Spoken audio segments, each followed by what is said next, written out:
শুনলে বারে মেঘের গুরু গুরু। আরে রাহাত, তোর ঝুড়িগুলো এত ভারী কেন? মনে হচ্ছে অনেক দিনের থাকার প্ল্যান। এটা কিন্তু অভিশপ্ত বাড়ি। সাহেব কিন্তু এটা বিক্রি করে দিয়ে চলে গেছেন অন্যত্রে। ভয় পাবেন না কিন্তু।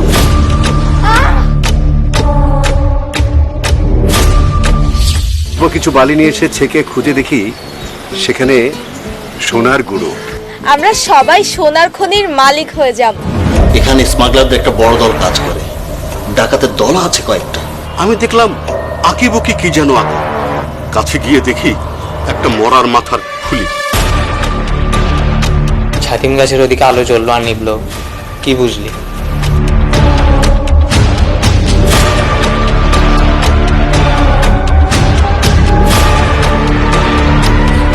একদিকে সোনার খনি আর অন্যদিকে সেগুন গাছে রাখা মাথার খুলি।